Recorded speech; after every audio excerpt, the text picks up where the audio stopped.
Sir नमस्कार। नमस्कार जी। Sir कैसे हैं? ठीक है, आप बताइए। सर आज फिरोजाबाद में उत्तर प्रदेश के मुख्यमंत्री योगी आदित्यनाथ जी आए हैं और आप बहुजन समाज पार्टी के स्टार प्रचारक हैं जी। क्या लग रहा है आपकी पार्टी जो है इस समय चुनाव में किस तरीके की परफॉर्मेंस कर रही है? Tell me right mister Goldi ji. देखिए, ऐसा है, किसी के आने से या किसी के जाने से कोई फर्क नहीं पड़ता। सबसे बड़ी बात यह है कि प्रत्याशी कैसा है। अगर भारतीय जनता पार्टी का पूर्व प्रत्याशी ही अच्छा होता तो उन्हें बदलने की ज़रूरत नहीं पड़ती।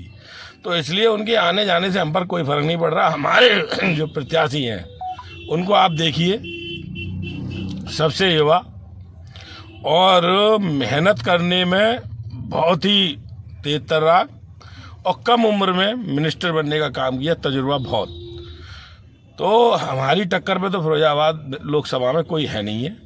हमारी लड़ाई सीधे तौर पर देखी जाए तो भारतीय जनता पार्टी से है। और जिस तरीके से सपा ये कह रही है कि हम 2 लाख वोटों से अधिक से जीतेंगे, तो वो तो 27 तारीख के बाद में और 4 तारीख को परिणाम आने पर पता चलेगा। वो तीसरे नंबर के कैंडिडेट हैं, तीसरे नंबर पर ही आएंगे। लोग तो ये कह रहे हैं, चर्चा ये हो रही है कि जो बहुजन समाज पार्टी के प्रत्याशी हैं तो वो तो वोट काटने के लिए आए और जाटव समाज के वोट तो दाम और कहते हैं उसमें जो है वो जहां उनका स्वार्थ होता है वहां चले जाते हैं। देखिए, कहने वाले लोग क्या कहते हैं, मैं कहने वाले लोगों के ऊपर नहीं जाऊंगा, क्योंकि ये लोकतंत्र है, सभी स्वतंत्र हैं, जो चाहें वो कहे। लेकिन जो कहने वाले लोग हैं वो एक साजिश के तहत हमारे प्रत्याशी से डर गए हैं, बौखला गए हैं। तो अनावश्यक रूप से ऐसी बातें कह रहे हैं जिनका कोई मतलब नहीं है। बहुजन समाज पार्टी का वोट माननीय बहन जी में श्रद्धा रखता है और माननीय बहन जी को वोट देने का काम करता है। आप ये देखिए, 2 बार से भाजपा सरकार है, लेकिन माननीय बहन जी के वोट और परसेंटेज में कोई कमी नहीं आई। जिस तरीके का ये एलिगेशन लगा रहे हैं वो एलिगेशन बिल्कुल ही बेबुनियाद व झूठे हैं कि बहुजन समाज पार्टी का वोट बिकने का काम करता है। बहुजन समाज पार्टी का वोट निस्वार्थ निभावना से ऐसे वोटिंग करता है जैसे कि वो पर्व के लिए। तो मैं नहीं मानता कि इस तरह का कुछ है। ये लोगों की अफवाह है और वो गलत तरीके से प्रचार प्रसार कर रहे हैं। कहा जा रहा है कि मुसलमान प्रत्याशी है और शायद मैं ये कहूँगा कि मुसलमान प्रत्याशी इकलौते हैं बीएसपी से मिस्टर चौधरी बशीर जी। क्या लग रहा है, मुसलमान को आप तोड़ पाएंगे? ऐसा कह रहे हैं कि लोग सभा में ज्यादा मुसलमान जा रहे हैं। अच्छा, एक बात ये बताइए, कहावत बहुत पुरानी है कि भाई मारे छाँव में डाले, बैरी मारे घाम में डाले। तो मुझे ये बताइए, भाई भाई को होगा, दीन भाई को वोट देगा कि अदर भाई को देगा? और अगर दीन भाई को वोट नहीं देते हैं आगे कौम, तो आप ये मान लीजिए कि अच्छे भाई को वोट नहीं देंगे वो।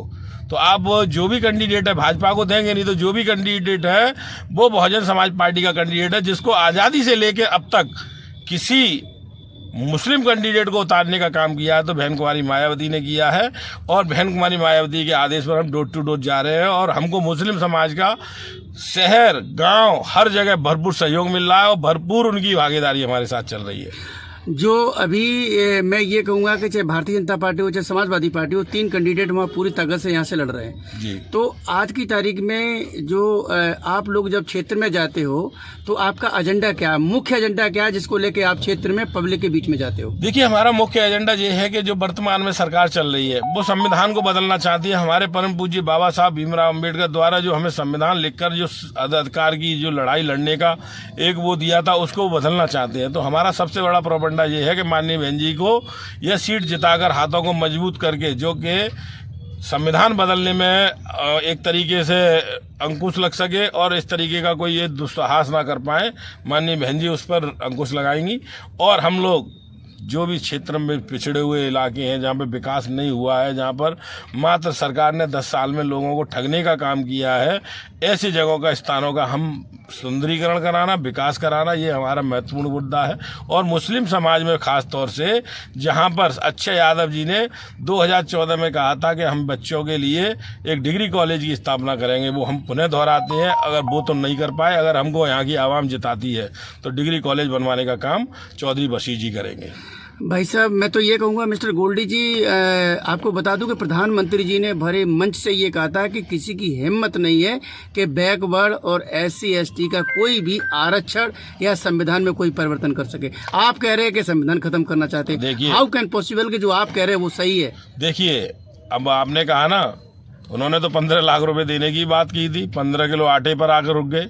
उन्होंने तो ये भी कहा था कि CCA, NCA, NRCA वगैरह को हम नहीं लागू करेंगे। उन्होंने देखो चुपके से इलेक्शन से पहले कर दिया। उन बेईमानों की और झूठों की हम बात करते ही नहीं, हम तो अपनी बात करते हैं। उनके हाथ में पावर आएगी, वो निश्चित ही बदलेंगे और निश्चित बदलने की उनकी योजना है। तो इसलिए इन बातों पर मन जाइए। भाजपा के लोग तो बिल्कुल झूठे और बिल्कुल बेबुनियाद लोग हैं, इनकी बात करना भी हमें गवारा नहीं है। तो इसलिए आप किसी अन्य बात को करिए। पिछली बार आपका समाजवादी पार्टी से अलायंस था, इस बार समाजवादी पार्टी से आपका अलायंस नहीं है, तो क्या लग रहा है कि आप ऐसे में अकेले चुनाव लड़ रहे हैं? क्या सफलता पाएंगे, और पाएंगे तो किस हद तक पाएंगे? देखिए, माननीय बहन जी ने पिछली बार देखा कि समाजवादी पार्टी ने हमारे वोट लेने का काम किया, लेकिन अपने वोट को नहीं दिलवा पाई। तो माननीय बहन जी ने सोशल वर्किंग के अनुसार, सोशल लॉजिक के अनुसार अकेले लड़ने का निर्णय लिया और हमें भरपूर जनता का सहयोग मिल रहा है। और आप ये देखना, पिछली बार से ज़्यादा हमारे सांसद जीत कर आएंगे और माननीय बहन जी के हाथों को मजबूत करेंगे। गोल्डी भाई, आपने बेशकीमती समय में से शिवा राठौर को समय दिया, इसके लिए बहुत बहुत धन्यवाद। जय हिंद। जय हिंद।